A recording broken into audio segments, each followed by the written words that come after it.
New study sheds light on what kinds of workers are losing jobs to AI. Today on Here's the Scoop.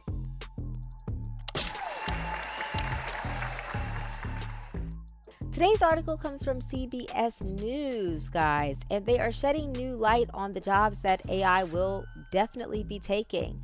It says artificial intelligence is replacing entry level workers whose jobs can be performed by generative AI tools like ChatGPT, a rigorous new study finds.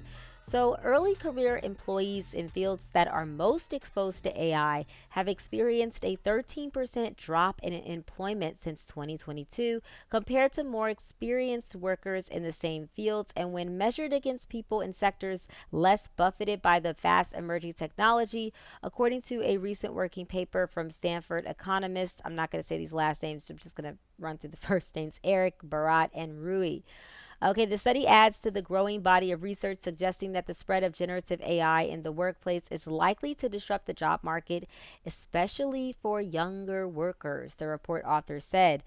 Quote, these large language models are trained on books, articles, and written material found on the internet and elsewhere, told CBS Money Watch. This huge name, this name, you guys see this name, I can't.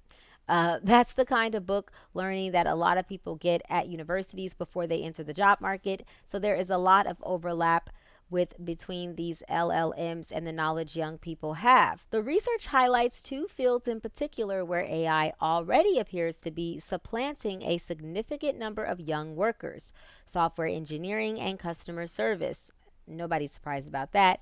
Between late 2022 and July 2025, entry level employment in those areas declined by roughly 20%, according to the report, while employment for older workers in the same jobs grew.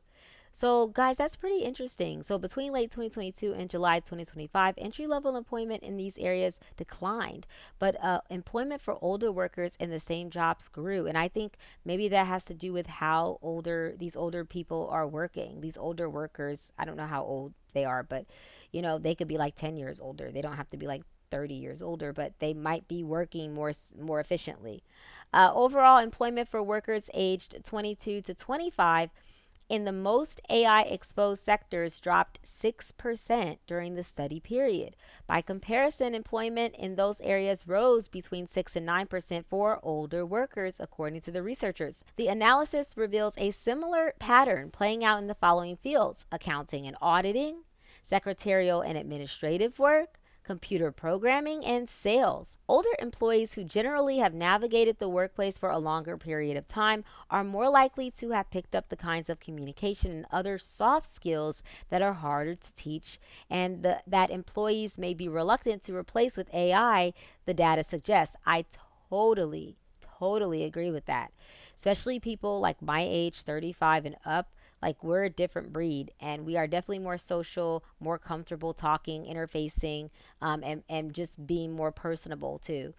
We're on another level with that. People in their 20s, a lot of them are unfortunately attached to their phones, and they really don't even know how to have a conversation nowadays. Some do, some are exceptional and they're outliers, but many, unfortunately, they're just not good at having conversations or being having that interpersonal type of relationship with people.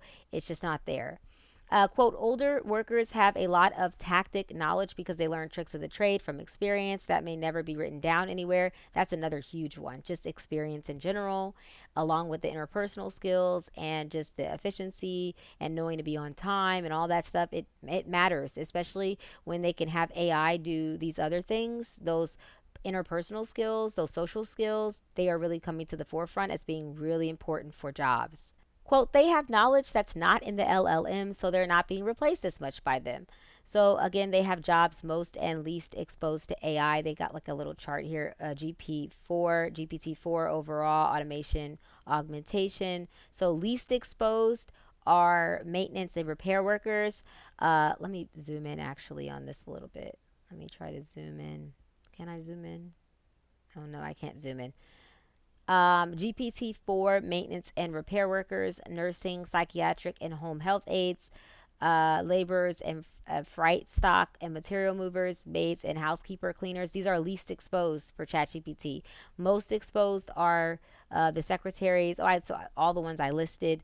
Overall, the least exposed right now to the AI that will not get fired are, of course, taxi drivers, chauffeurs, first line supervisors of production and operating workers, laborers and freight, stock and material movers, maids and housekeeping cleaners.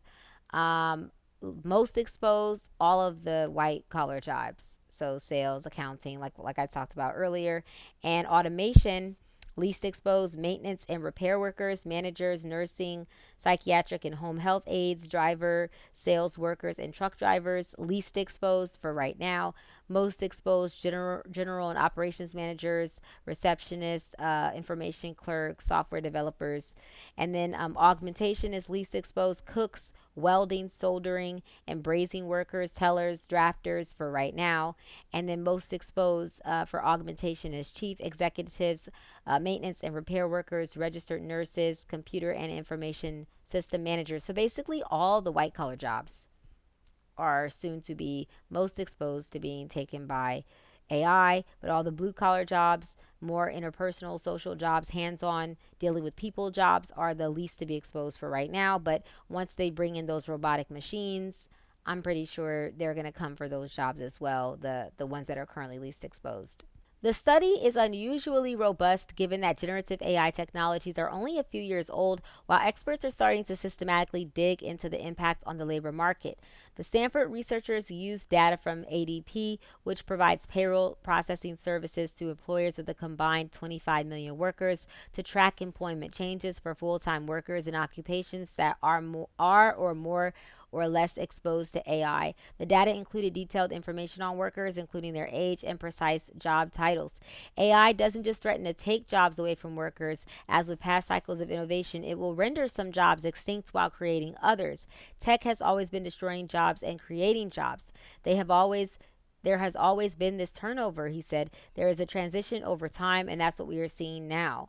So I'm not going to keep reading. It's kind of long, guys, but I'm just going to leave it there. What do you guys think about this? Do you feel like your job is most exposed? Are you in the most exposed category over here, or are you in the least exposed category over here? Let me know below, and let me know how you feel about like skilling up. Are you guys skilling up and getting certifications and learning how to work with the AI, or are you just like whatever? I'm just gonna let the chips fall where they may, and if I lose my job to AI, I'll just pivot into something else. Or maybe are you doing blue collar work? Are you open to doing blue collar work? Obviously, there's nothing wrong with that.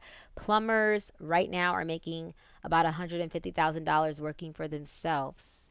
It's insane. And HVAC, they can make up to 200K a year, especially in hot states, Arizona, Florida, Nevada, all these states that are super hot. They're making up to 200K or more working for themselves, HVAC and stuff like that. So a lot of these blue collar jobs in welding, they make good money.